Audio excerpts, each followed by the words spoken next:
I'd like to let you know I have a new book out, the first book I've published in 5 years. It's called They Came for Blood. I have always wanted to write Westerns, a dream since my childhood. Tom Callahan was once president, Ulysses S. Grant's deadliest kept secret, a lethal gun for hire leading a team of assassins nobody knew existed. Now those days are over, or so he thought. Therefore, when the past comes for blood, you either draw first or die trying. Look for They Came for Blood on Amazon.com or anywhere books are sold. Check it out. There's a lot of murder in the book, so it's not a departure from my day job.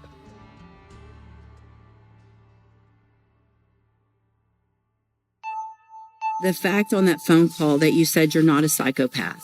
Who isn't a psychopath that kills someone that they once cared about and buries them in their house and lives on top of them for 25 years? I would think that's the definition in Webster's dictionary of a psychopath. For 25 years, you go about your life as if you are a normal dude living the dream. You have a good woman supporting you, a solid job, and loyal friends. Yet, you do it all while holding on to a dark secret buried underneath the floorboards in one of the bedrooms inside your home. My name is M. William Phelps. I'm an investigative journalist and the New York Times best-selling author of dozens of true crime books. I've dedicated the past 26 years of my life to helping families of the missing and murdered. Join me. We're crossing the line.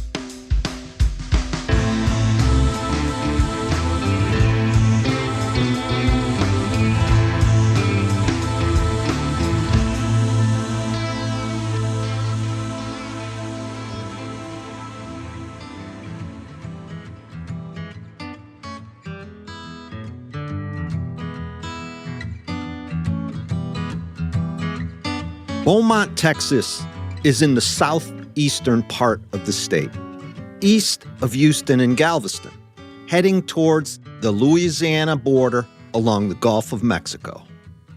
It's a fairly large city with over 100,000 people. On July 9th, 1999, 34-year-old Beaumont resident Kim Langwell is out and about, thought to be at a local drugstore, Eckerd's, which is in town on Dolan Road and Phelan Boulevard. There are people coming and going all over the place. A rather busy section of town with your classic strip malls and chain stores and local businesses. By all accounts, it is just one more summer night in Texas with people going about their lives, not paying attention to much of anything beyond the little bubble they are living in. Who among us notices the details of our surroundings, if we are being honest, when we are locked into everyday life and daily routines? Kim calls her daughter, 15-year-old Tiffany. It's early evening. I'll be home for dinner about 6:30 p.m., Kim tells her daughter. Tiffany loves her mother. They are inseparable in many ways, close as a mother and daughter could be. They talk for a bit more and hang up. 6:30 comes and goes, and Kim fails to show up, which, under the normal course of life, could mean a dozen different things. There is no cause for alarm, no reason to begin staring through the blinds, watching the driveway, phoning people, wondering where she is. Friends will say that Kim is one of those people who is easy to love. You meet her and you instantly feel safe, heard, cared for, and important. She also has this fun side of her. Those in her life admire and, of course, enjoy when they are around her positive energy. Just one of those free spirits people adore. With her long, dirty blonde hair, silky soft skin, and blue eyes, Kim embodies that kind of southwestern charm look. Kim had just returned from Cozumel, Mexico, where she went on holiday with her new boyfriend, Ken Weatherford, whom she had met at work. They are both employed by Mobile Chemical, a local plant. Tiffany, Kim's daughter from a previous relationship, was happy for her mom. Later, Tiffany tells CBS News that Ken seemed like a really nice guy and he cared about my mom and cared about me. The following morning, Tiffany is startled awake by the phone ringing. Acclimating herself to what is happening, rubbing the sleep from her 15-year-old eyes, Tiffany answers, wondering what is going on.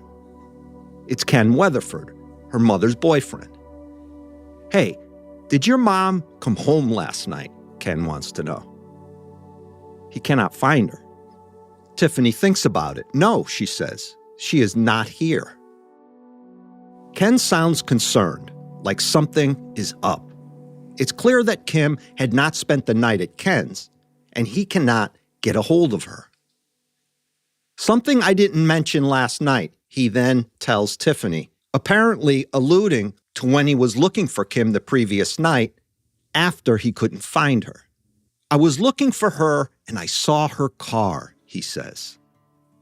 "You what?" Tiffany asks. Ken is referring to driving around, according to him, looking for Kim and coming across her car at Eckerd's drugstore. It was parked in a spot, but he had not obviously seen Kim. "I think you need to call somebody," Ken adds. "I think something is wrong." Why hadn't Ken called anyone himself? If the dude is that concerned to the point where he believes a 15-year-old should call someone meaning the police, of course, why hadn't he done it? In defense of Ken, they had not been dating long. Maybe the guy felt funny pulling the fire alarm when he wasn't even certain there was a fire. I can understand this. Kim, after all, had been missing for maybe 14 hours by then. Perhaps she'd be pissed at Ken if he called the troops and she was doing something she didn't want anybody to know about. Susan Butts is Kim's sister, with whom she is close to. Tiffany gets hold of her aunt and they meet over at the drugstore. And there is Kim's car, but there's no sign of Kim. Tiffany stares through the window of the car, cupping her hands on both sides of her eyes to get a clear look inside. She doesn't see her mom's wallet or pocketbook, and there are no keys in the ignition. Here's the thing about this situation. Do we know everything a person in our lives is doing or is involved in? How could we? Everybody has people around them and gets into situations some of those in their lives have no idea about. I don't mean this in a bad way or that what they are doing is illicit or sneaky. It's just that we can never know every single thing going on in another life. The cops show up. They take a look. According to what Susan, Kim's sister, later tells the local CBS News outlet, police tell her this.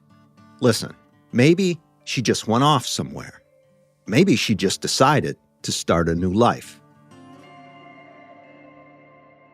That, Susan knew, was impossible, seeing how dedicated and devoted Kim is to her daughter. So, a responsible adult with seemingly no problems to speak of is just going to peace out on their life, leaving behind a teenager to fend for herself? Not a chance. When a detective arrives and has a look at everything, speaks to the family, and begins to consider what might have happened, he thinks she was either kidnapped out of the parking lot or she met someone and left with that person. The scene has this eerie, something is definitely wrong feeling about it. She parks her car, gets out, has all of her belongings with her, heads into the store to get what she needs, and then doesn't return to the vehicle? Makes no sense. The detective is a bit interested in Ken, the boyfriend. He had been the one to ring the bell on her car in the parking lot. He had told Tiffany he saw the car the previous night, but did nothing and told no one until the following morning. That can look a bit suspicious. If you are now looking at Kim being missing, those closest to her, as we all know from myriad true crime cases, are the most likely suspects. Kim had told those in her life, however, Ken was a great guy. She loves him. They get along wonderfully. They like to go boating and out to eat and hang around watching television and do normal stuff people falling in love do. No issues. That vacation, according to everyone who knew Kim, had been an excellent time. Soon, the investigation turns towards Kim's former boss. The guy had creeped her out. He was pursuing her, enthusiastically, I think is the word I'll use. The guy is married, and yet, according to Kim's daughter, Tiffany, he would show up at the house with flowers, and even once, Tiffany explains, he came over with expensive, rare chocolates from Paris, France. That's a guy who is saying something. He was always telling the family about how much he liked Kim and talked about how beautiful she is, etc. Odd behaviors for a boss, sure, but maybe not so creepy. The guy was smitten for Kim. He was expressing that to her, if only in bizarre ways. Yet, things did take on a creepier tone when he starts sending Kim these gushy, purple prose love letters, like some 12-year-old boy falling for the first time and trying his hand at poetry. Cringy stuff. And it wasn't one or two letters, a friend of the family says, but dozens. That's a little much. Even that, however, could be written off as a guy head over heels, losing a bit of self-control and allowing lust to guide his behavior. But he then takes things to another level by showing up one day with a collage he had made for Kim. Yep, a photo collage, like pictures cut out and pasted on paper. He'd gone through magazines and scissored beautiful women's bodies, pasted them to the paper. Then he pasted Kim's head on the bodies. Now we've entered the creepster stage. Granted, this man is her boss. Today, he would be fired and likely charged and sued. Back in 1999, however, Kim, who felt scared and very upset by it all, of course, feared losing her job if she reported him, which is horrible. Someone in a position of power over a female they are lusting after, using that status to basically stalk her? And what if she rebuked and rejected the guy? He was her boss. He could make her life miserable or make her disappear. So detectives hear about this dude who has made no secret about his affection and taken it to some rather extreme and stalker-like levels, and they, of course, want to talk to him. Get a feel for who he is, what is going on in his life, inside his head, and most importantly, where he was that night Kim went missing and the following morning. After all, Kim could have finally told the guy to drive off a cliff, and he became angry and decided to lock her up in his basement and keep her all to himself. You are listening to Crossing the Line with M. William Phelps, a true crime podcast. Stick around. Coming up next, we'll get into the prime suspect in the disappearance of Kim Langwell and where the investigation ultimately goes. Be right back after a short break.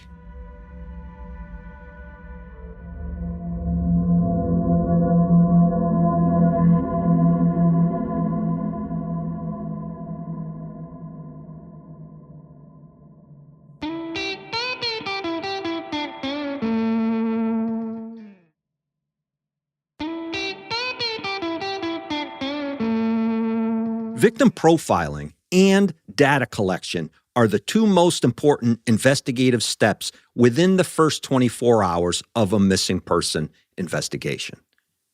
A digital footprint is key if you can get hold of it quickly.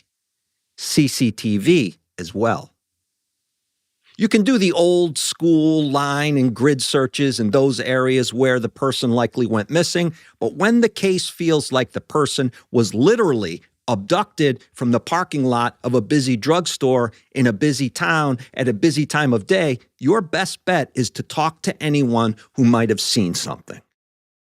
This is 1999 when Kim Langwell goes missing. So we have to place ourselves back in the shoes of investigators working then and think about the tools they have at their disposal. Investigators get hold of what little CCTV they have near the intersection where Kim allegedly went missing, and they sit down to look at it. Cameras were not as widespread in the area as they are today, so CCTV images are limited. And after searching through the footage, they come up short. Nothing much of anything they can see that might help the case.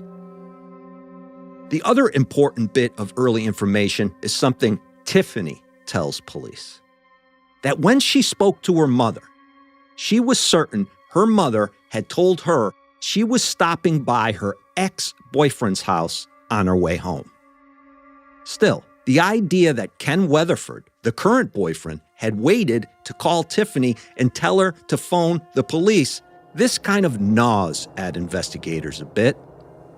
Why had the guy waited?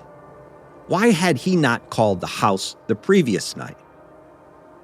It seemed a little odd he'd wait until the following morning and then ask a 15-year-old to call the police. So they dig into Ken and his whereabouts on the night Kim went missing. And lest we forget the creepy boss sending Kim love letters and making disturbing collages you might see in a stalker film. Like one of those movies where cops get into the guy's house and they walk into his den, and there, all over the walls, are weird pictures of the woman behind his obsession.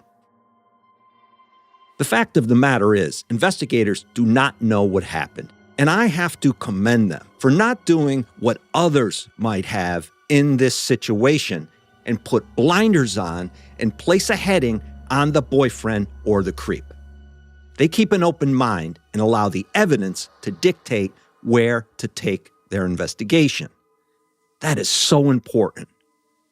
They find the boss. They ask about the obsessive behavior and if he had maybe taken it next level and decided to act, even though Kim expressed zero interest in the guy beyond being kind to the man.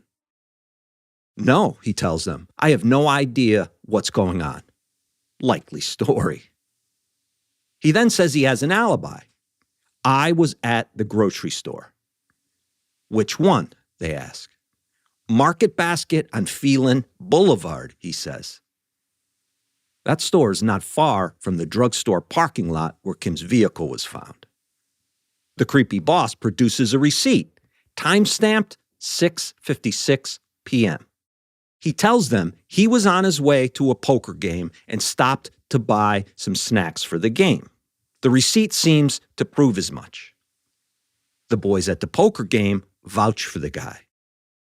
As creepy as he might seem, they can now scratch him off the list of top suspects and place him down on the bottom, at least for right now. Ken Weatherford is next. As investigators begin to look hard at the current boyfriend, others begin focusing on the ex-boyfriend, a guy named Terry Rose. Terry had, back then, a sort of cake boss Buddy Velastro look to him. Slicked, dark black hair, tan-skinned over a pudgy face, a sort of boxer's nose, dark, thick eyebrows, dark eyes, big ears, thick neck. You get the picture.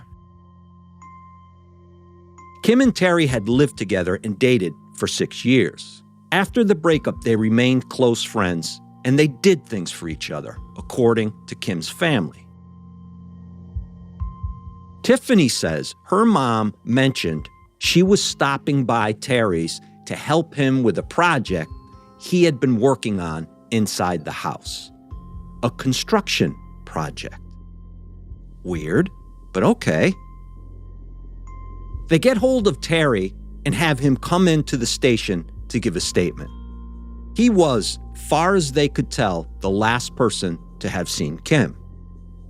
They wanted a detailed account of their conversation, time together, if she said she was going anywhere afterward, and anything else he could offer. Terry said he was more than willing to help in whatever way he could. She got there about 5:10 or 5:15 p.m., Terry says. She didn't stay long. She helped me for a minute and then was out the door to, as she told him, meet up with her daughter. I have not heard from her since. They wondered if they could take a look around the inside of Terry's house. Would certainly help cross him off the list. Sure, he says, no problem. The guy seemed to have nothing to hide. Though, I will say, one investigator had a feeling he later shares with CBS. It was in the tone of the interview and how he believed Terry was not being completely honest and that he was also misleading and vague about exact details. It had only been a few days since he saw Kim. Why couldn't the guy recall basic information in any detail? Terry's house borderlined on the side of being a hoarder's paradise. Junk everywhere, furniture and stuff all over the place. This made searching it cumbersome and challenging.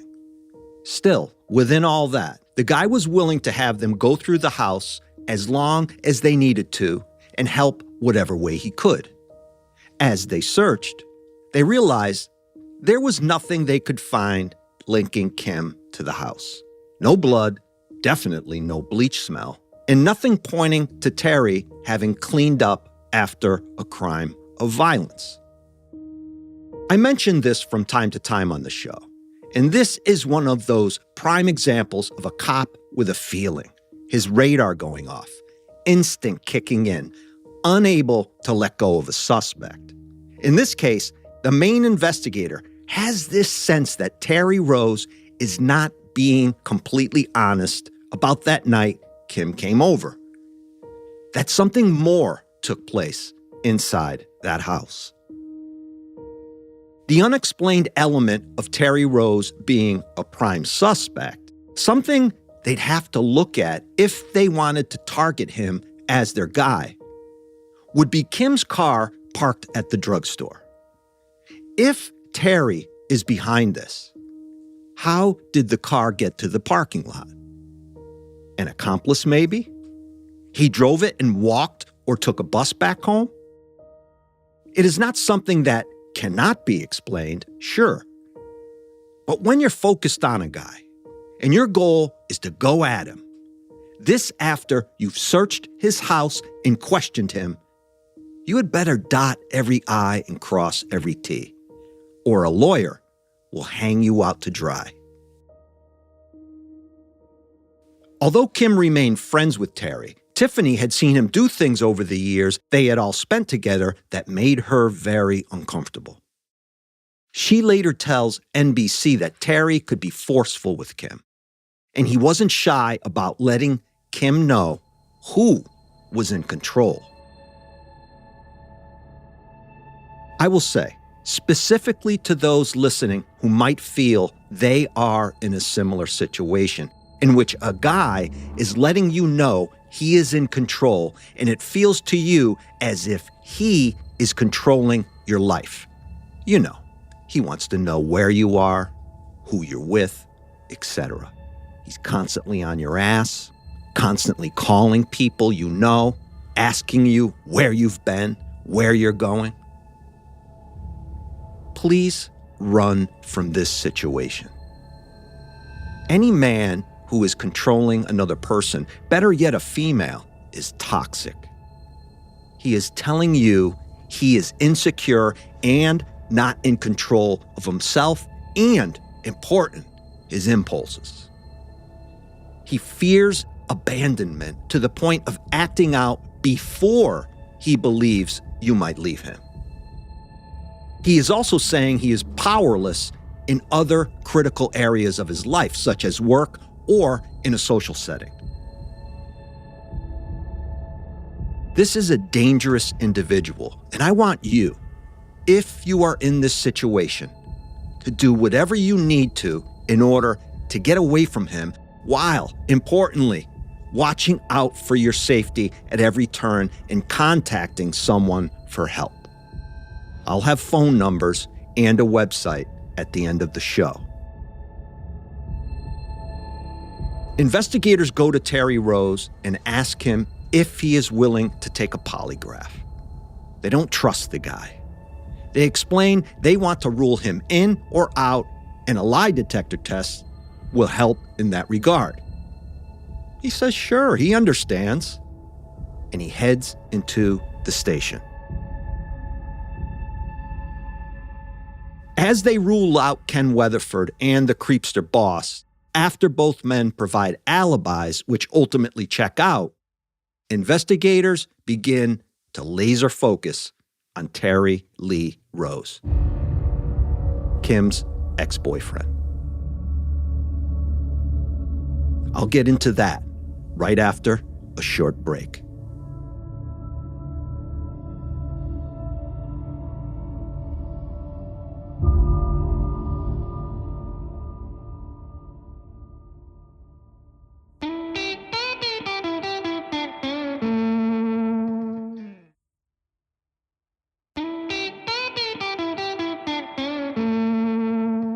Investigators looking into the disappearance of Kim Langwell are more than certain her ex-boyfriend, Terry Rose, knows a lot more than he is willing to share.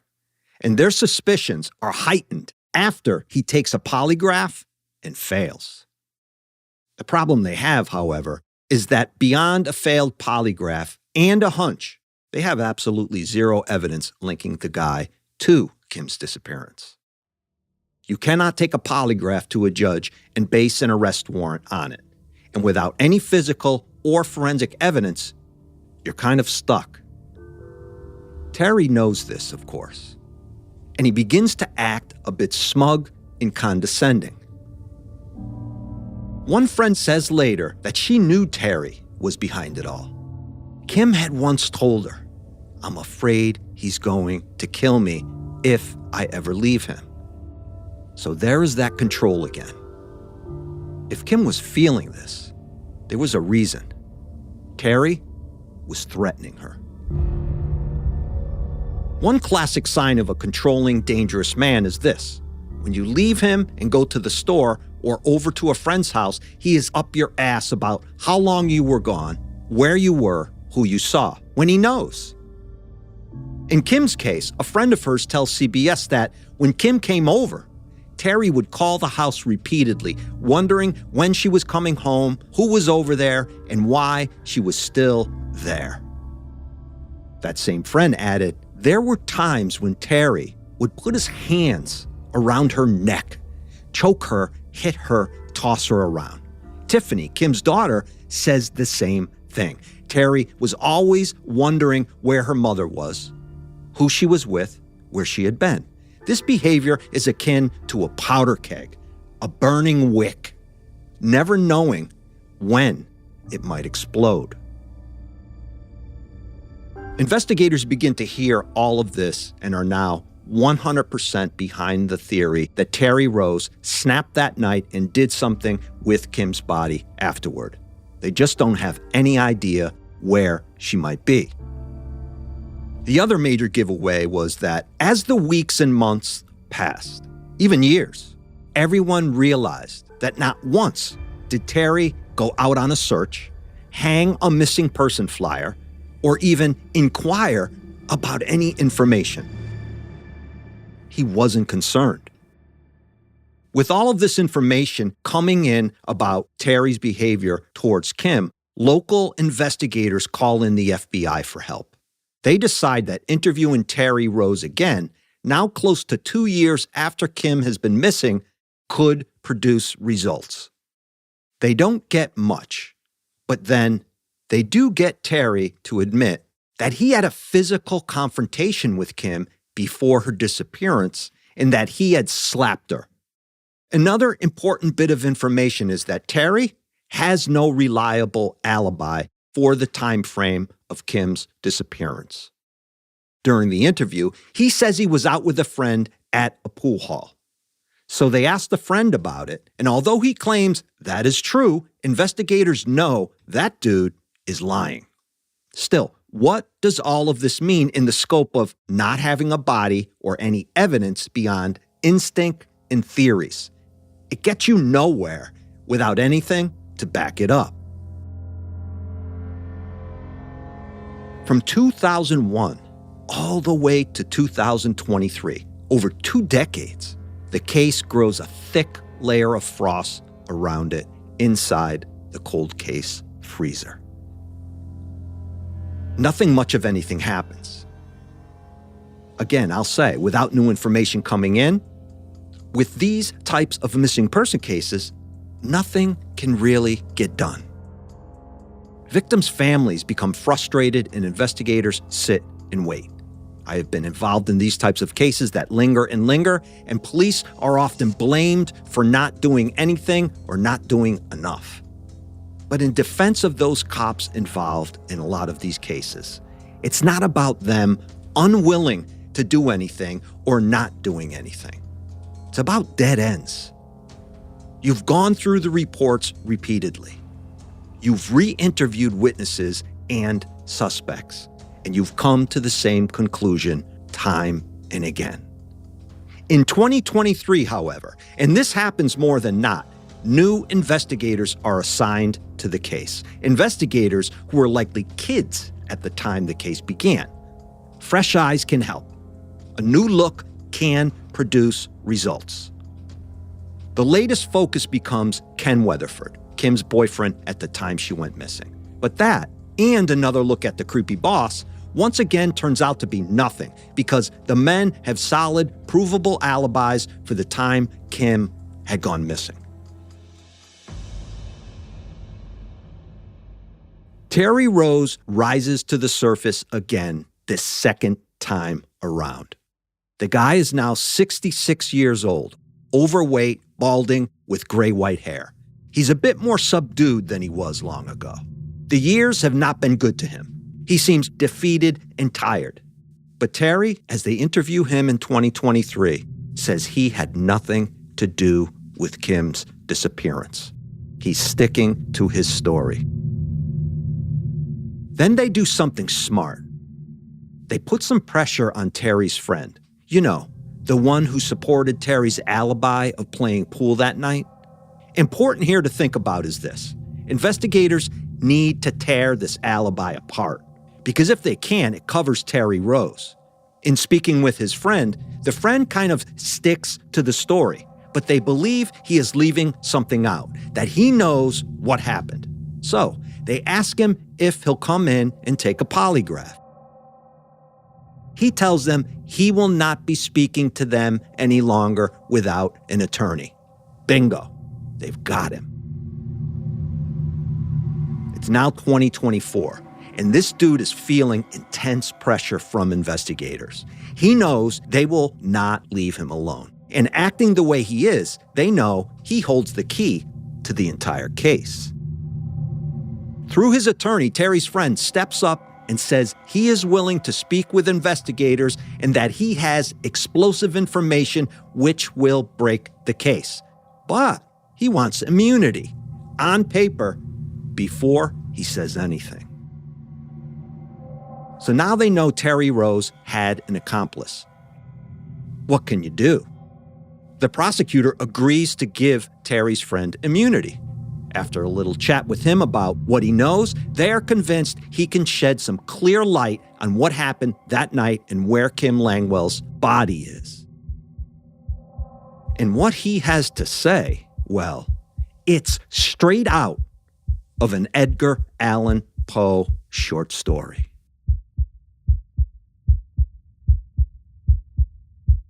I'll get to that and the conclusion of the case after one more short break.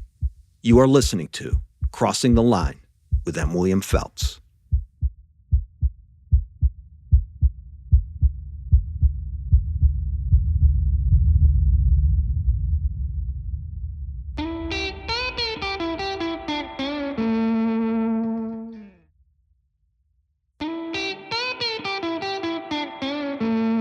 Whenever a killer involves another person, the risk of being caught jolts up to an astronomical percentage number.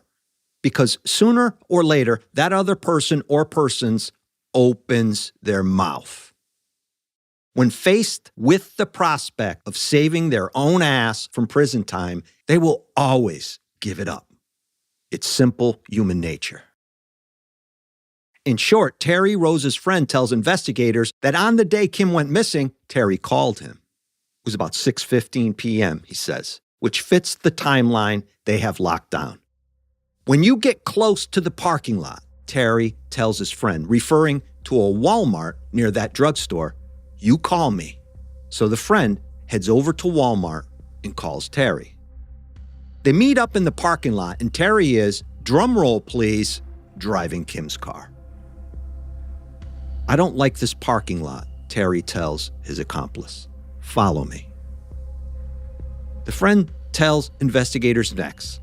I went down, turned into the Colonnade Shopping Center parking lot. He stopped in a spot, got out, and got in my truck, and I took him and dropped him off at his house and went back to my little trailer I was living in. Shocking. It wasn't until much later that same night that they met and played pool. Is that it? They ask him. He hesitates. No, he says. Terry told me a story one night, just off the cuff, for no reason. He kind of blurted it out. He said she was at his house, they got into an argument, and he shot her. They ask him if he knows where Terry buried Kim's body. Yes, I do. Terry buried her underneath a concrete slab he poured underneath one of the bedroom floors inside his house. Which means Terry Rose, who has been living with a woman for the past 20 years, who is totally oblivious to what is going on, and his ex-lover's body is underneath them the entire time. Investigators and the DA work on getting a search warrant for the house, a warrant which includes them tearing up the bedrooms inside the house because they do not know which bedroom Kim is buried under. They then get Terry to come into the station and hand him a warrant. One investigator asks him if Kim is buried underneath his house. He says no. They ask him if he killed her. No. They go into his house with ground-penetrating radar, GPR, and the system malfunctions, so they call in the one guy considered to be the godfather of GPR, Tim Miller from EquiSearch. Tim is the salt of the earth. I worked with him on the Texas Killing Fields case. This guy began his career by having to search for his own daughter, thought to be a victim in the Killing Fields case. A daughter whose body Tim ultimately finds himself.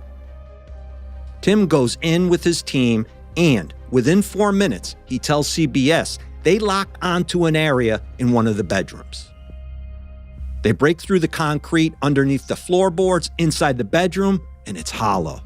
And immediately they begin finding evidence. A pair of sunglasses, for one, Kim's. Then a keychain, again, Kim's. After that, bones. They dig deeper and find Kim Langwell's body. And so an arrest warrant is issued for Terry Lee Rose. Remember how we talked about control? How much of an issue do you have with control if you need to bury your victim's body underneath a bedroom inside your own house? That guy lived in that house with Kim's body for almost 25 years. Terry Rose finally admits to the murder, saying that he shot Kim in the back of the head, but gives up very little detail beyond that.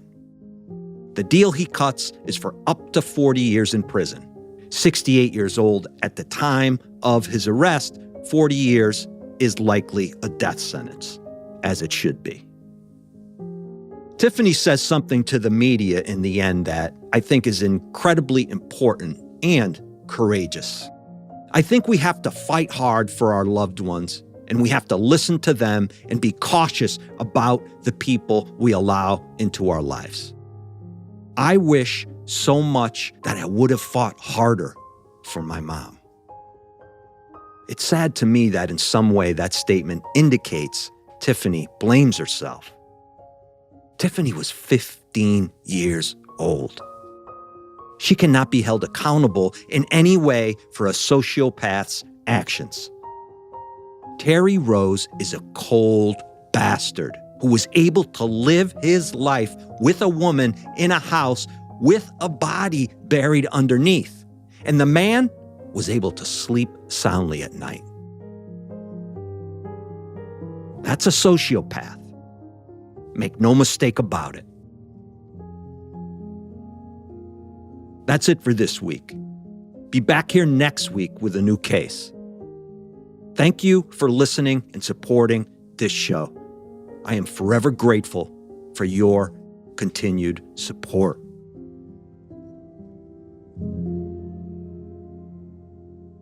If you or somebody you know feels they are living in a controlling or violent household, you can go to www.thehotline.org.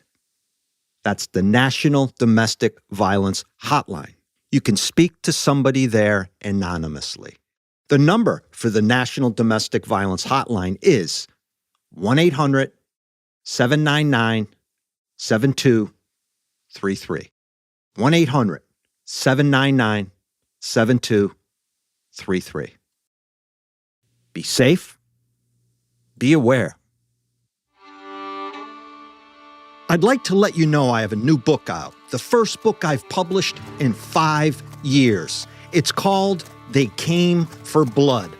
I have always wanted to write Westerns, a dream since my childhood. Tom Callahan was once President Ulysses S. Grant's deadliest kept secret, a lethal gun for hire leading a team of assassins nobody knew existed. Now those days are over, or so he thought. Therefore, when the past comes for blood, you either draw first or die trying. Look for They Came for Blood on Amazon.com or anywhere books are sold. Check it out. There's a lot of murder in the book, so it's not a departure from my day job.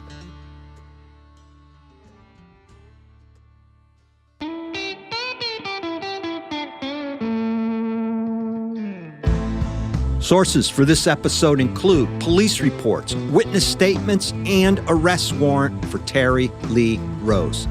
Decades after Texas mom's disappearance, a tip leads to the location of her secret grave by Peter Van Zandt, Chris Young-Ritson, Hannah Vare, Richard Fetzer, April 12, 2026, CBS News. KDFM News, Report 2024. 1999 Cold Case Cracked with Grim Discovery, Newsweek by Dan Gooding, June 14, 2024.